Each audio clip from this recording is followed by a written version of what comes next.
Development में ज़्यादा खर्चा किया जा रहा है, जबकि 90% एरिया में ये कुकी और नागा रहते हैं, यहाँ कम खर्चा किया जा रहा है। तो इस तरह की बातों से वो नाराज़ थे। अब क्या हुआ कि जो है एक फाल्स वीडियो फैलाया गया और इस चीज़ का विरोध करने के लिए जो आदिवासी एक जुलूस निकाल रहे थे, तो उसी दिन थोड़ी झड़प हुई और फिर ये वीडियो फैलाया कि एक जो है मैतेई लड़की का जो है बलात्कार करके आदिवासियों ने कुकी लोगों ने और फेंक दिया, जबकि वो वीडियो दूसरी जगह का था और वहाँ हिंसा भड़की और उसके बाद ये सारी घटना शुरू हुई। अब आप देखिए, नंगा महिलाओं को घुमाना ये हमारे लिए शर्मनाक है और यूरोपियन यूनियन ने 23 देशों ने प्रस्ताव पास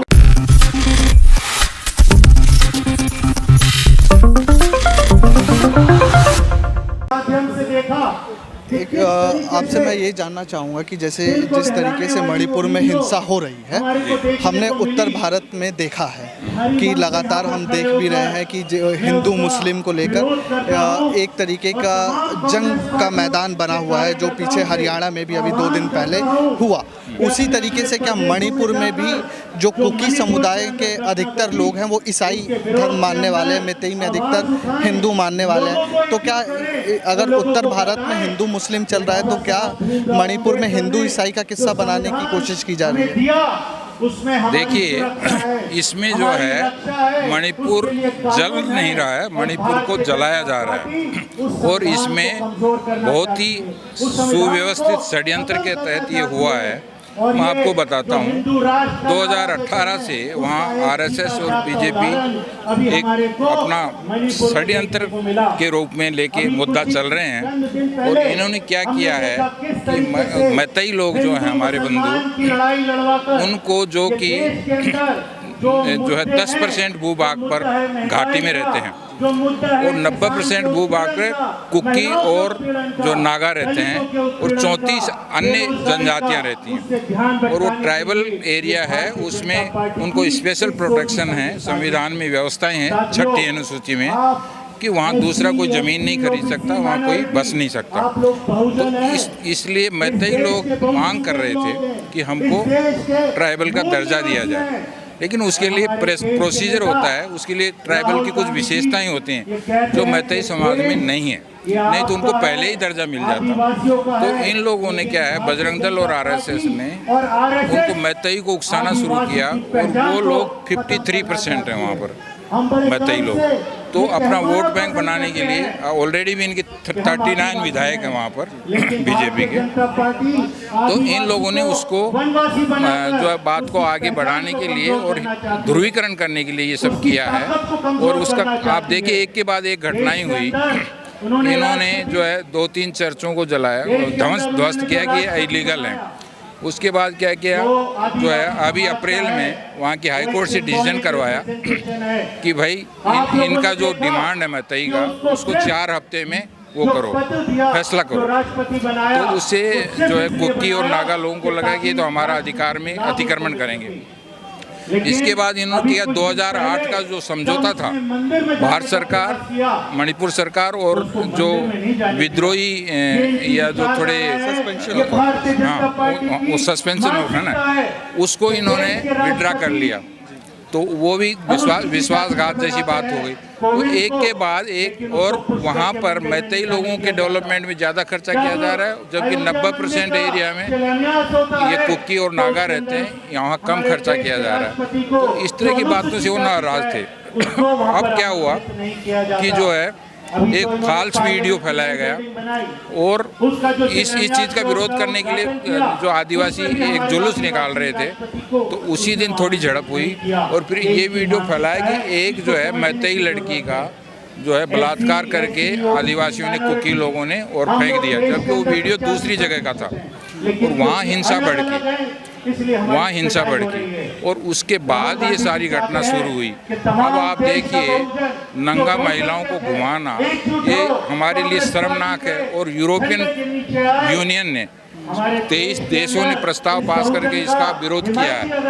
और संयुक्त राष्ट्र संघ में भी इस बारे में चर्चा हुई और वहाँ भी भारत सरकार को मैसेज दिया गया कि ये गलत हो रहा है, ये रोकिए।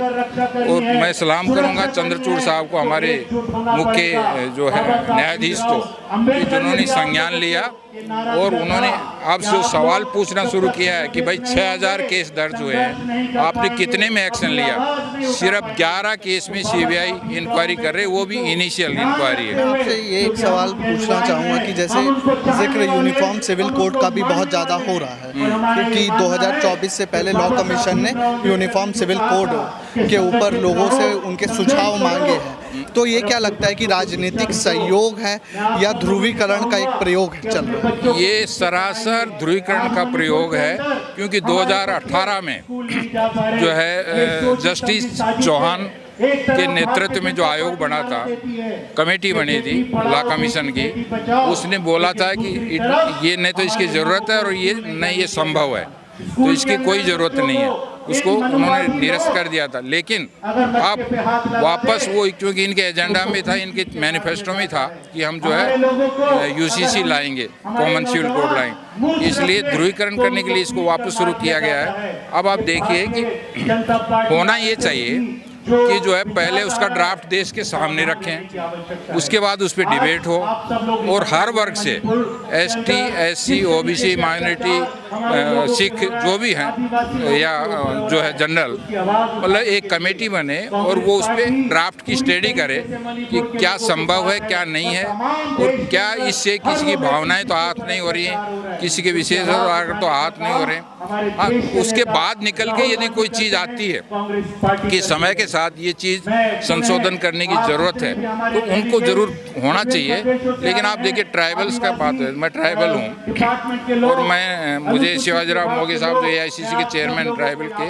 उन्होंने मुझे चेयरमैन बनाया, कमेटी बनाई है जिसमें मेरे साथ जो है झारखंड का, महाराष्ट्र का अध्यक्ष हैं, मध्य प्रदेश के अध्यक्ष हैं, झारखंड के अध्यक्ष हैं, और मैं उस पर रिपोर्ट बना रहा हूँ, AICC को दूंगा, फिर AICC आगे उस पर विचार करेगी। तो मैंने इसको डिटेल में पढ़ा है। अब आदिवासी ऐसे हैं कि उनका जो है उनके परंपरागत कानून है, उन पे हिंदू लॉ लागू, हिंदू मैरिज एक्ट 1935 लागू नहीं होता है, उनकी गोद लेने की प्रथा, शादी की प्रथा, डिवोर्स की प्रथा, शादी कर, ये सारी अलग है। तो और वो भी अलग अलग स्टेट में भी अलग अलग है, तो इतनी सारी बहुविधता है और हमारे देश अनेकता में एकता हमारे देश की जो शक्ति है। और इसीलिए हमारे जो है संविधान निर्माताओं ने संविधान में ये रखा कि जाति और धर्म या के आधार पर किसी के साथ भेदभाव नहीं होगा और अपने धर्म को मानना या उसकी पालना करना हर आदमी के लिए स्वतंत्रता होगी। तो अब जो है एक यदि हम यूनिफॉर्म सिविल कोड लाएंगे और ये सहारा ले रहे हैं आर्टिकल 244 का,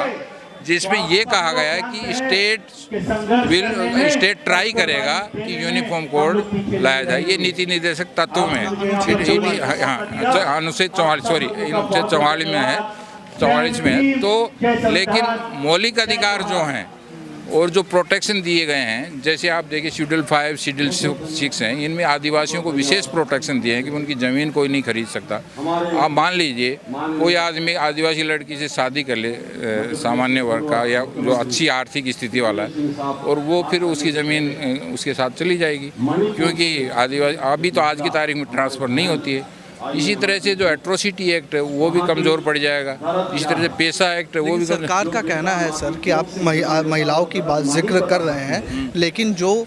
महिलाएं इससे प्रभावित होती हैं, कई समुदाय ऐसे हैं जहां पे गोद लेना, तलाक या जीवन यापन के लिए एलमुनाई देने की जो परंपरा है, कई वर्ग अपने कानूनों का फ़ायदा उठा के, पर्सनल लॉस का फ़ायदा उठा के नहीं देते हैं, बचते हैं, जिससे महिला की ज़िंदगी ख़राब होती है। तो यूसीसी से महिलाओं के जीवन में बेहतरी आएगी जैसे 3 तलाक से आई। लिंग भेद की आप बात कर रहे हो, मैं इसीलिए मैंने क्या कहा, मैंने ये कहा कि हर वर्ग की पहले तो ड्राफ्ट सामने रखा जाए, दूसरा फिर हर वर्ग की एक्सपर्ट की कमेटी बनाई जाए और वो उस पर विचार करे। और उसके बाद मैंने कहा कि कुछ जैसे ये आपने बता रहे हो, इस तरह की कोई एक बात जो करने लायक है उसको करने में कोई बुराई नहीं है, मतलब वो हो सकता है। क्योंकि जो है, मैं इस बात से एग्री करता हूँ कि महिलाओं को भी बराबर का अधिकार होना चाहिए, इसमें कोई दो राय नहीं, कोई भी समझदार आदमी इसका विरोध नहीं करेगा। लेकिन उसके साथ साथ और बहुत सी चीज़ें हैं